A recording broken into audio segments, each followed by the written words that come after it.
কালীপূজা মানেই আলো, উৎসব আর মায়ের আরাধনায় ভক্তির আবেগে ভেসে যাওয়া।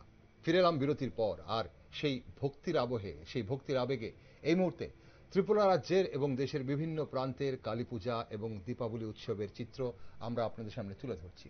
রাজ্যের প্রতিটি প্রান্তে এই উৎসব পালিত হচ্ছে নিজস্ব রীতিতে, নিজস্ব ঐতিহ্যে। আমরা এবার দীপাবলির পবিত্র দিন দীপান্বিতা অমাবস্যা ঘিরে রাজ্য জুড়ে চলছে যখন উৎসবের আমেজ, আলো আর আরতির সুরে মুখরিত হচ্ছে মন্দির থেকে বাড়ি। আর এই বিশেষ দিনে রাজ্যের ঐতিহ্যবাহী দুর্গাবাড়িতে শুরু হয়েছে বিশেষ পূজা। সেখান থেকে আমাদের প্রতিনিধি অঙ্কিতা কি প্রতিবেদন আপনাদের সামনে তুলে ধরছে, চলুন আমরা দেখি। আজ আলোর উৎসব দীপাবলি।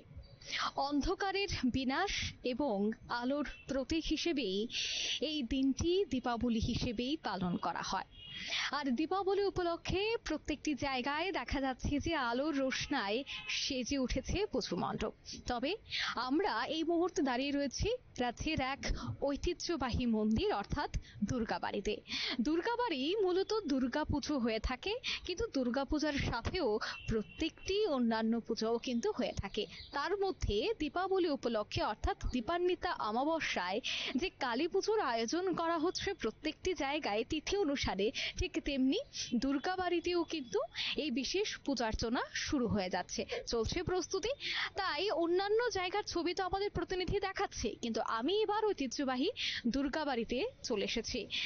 একেবারে মনোরম পরিবেশ, দিঘির সামনে থেকে আমি শুরু করেছি, কারণ এত একটা মনোরম ঠান্ডা একটা পরিবেশ রয়েছে দুর্গাবাড়িতে এবং সামনেই প্রস্তুতি চলছে। আমি একটু ভেতরে যাব, কারণ রাজন্য আমল থেকে এই পুজো শুরু হয়েছে।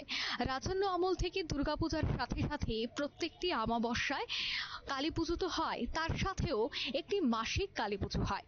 আর সেই মাসিক কালী পুজো এবং দীপাবলি উপলক্ষে এই অমাবস্যায় অর্থাৎ দীপান্বিতা অমাবস্যায় বিশেষ কালী পুজোর কিন্তু আয়োজনটা করা হচ্ছে দুর্গাবাড়িতে। আমরা একেবারে মেন গেটের সামনেই রয়েছি, আমরা প্রবেশ করব এবং দেখাবো মায়ের সেই মূর্তি।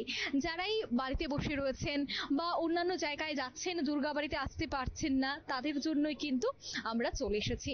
আমি ঠিক দেখাবো, ইতিমধ্যেই প্রস্তুতি শুরু হয়ে গেছে এবং আমি যখন এসেছিলাম তখন দেখছিলাম ভক্তরাও ধীরে ধীরে আসতে শুরু করেছে। কিছুক্ষণের মধ্যেই পুরোহিত চলে আসবেন, কিন্তু তার আগেই যে প্রস্তুতি তা কিন্তু সেরে ফেলা হচ্ছে।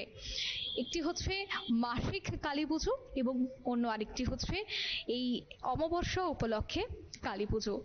আর তার আগেই যে সমস্ত জোগাড় রাতে রয়েছে সেই জোগাড় কিন্তু করা হচ্ছে। ফুল, বেলপাতা থেকে শুরু করে চন্দন আমরা দেখতে পাচ্ছি সেখানে পেশা হচ্ছে, ফলমূল সবটা ক্ষেত্রেই কিন্তু প্রস্তুতি একেবারে চরমে। সময় অনুযায়ী শুরু হয়ে যাবে পুজো।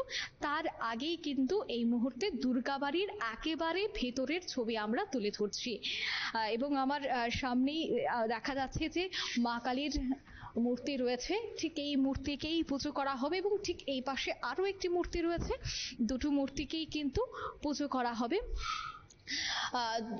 এই পুজোকে কেন্দ্র করে বিকেলে অর্থাৎ সন্ধ্যের পর থেকেই একটা উপচে পড়া ভিড় দুর্গাবাড়িতে লক্ষ্য করা যাবে, কিন্তু আমরা একেবারে প্রস্তুতি লগ্নে চলে এসেছি। আর সেই প্রস্তুতি লগ্নে ভক্তদের এখন ভিড় না থাকলেও তেমনটা, কিন্তু নিয়ম রীতি যে আচার অনুষ্ঠান তার যে প্রস্তুতি তা কিন্তু শুরু হয়ে গেছে। ঐতিহ্যবাহী এই পুজো রাজন্য আমল থেকে চলে আসছে। রাজন্য আমলের কৃষ্টি সংস্কৃতি ঐতিহ্যকে বজায় রেখেই এবারের এই পুজো হচ্ছে। প্রত্যেক বছরই হয়, এবারও হচ্ছে। ঠিক অন্যদিকে ভোগ রান্নার কাজও কিন্তু শুরু হয়ে গেছে এবং এই দুর্গাবাড়ির যে গর্ভগৃহটা সেটা আমি বলবো একটু দেখানোর জন্য। এই গর্ভগৃহের মধ্যে যেন আনাচে কানাচে প্রত্যেকটা জায়গাতেই যেন রাজন্য আমলের ঐতিহ্য ছোঁয়া কোনো না কোনোভাবে যেন লেগে রয়েছে। রাজন্য আমলে তৈরি এই দুর্গাবাড়ি এখনো কিন্তু প্রত্যেকের মধ্যেই একটা আলাদা জায়গা বহন করে। হয়তোবা প্রত্যেকটি মণ্ডপ বা উদ্যোক্তারা তারা তাদের থিম বা চাকচিক্যর মধ্য দিয়ে এবারের বা পুজোর আয়োজন করেন, কিন্তু দুর্গাবাড়ির ঐতিহ্য সংস্কৃতিকে বজায় রেখে এবং পূজার্চনা নিয়ম নিষ্ঠা মেনে কিন্তু দুর্গাবাড়ির পুজো হয়। আমি এই সমস্ত ছবি তো দেখা দেখাচ্ছি পূজার্চনার প্রস্তুতি তো চলছেই, এবং চলে আসা এই পুজো আগামীতেও চলবে বলেই জানাচ্ছেন পুরোহিত। কিছুক্ষণের মধ্যেই পুরোহিত আসবেন এবং সমস্ত পূজার্চনা কিন্তু শুরু হয়ে যাবে। ক্যামেরায় অন্তরের সাথে আমি অঙ্কিতা, নিউজ ভ্যানগার্ড।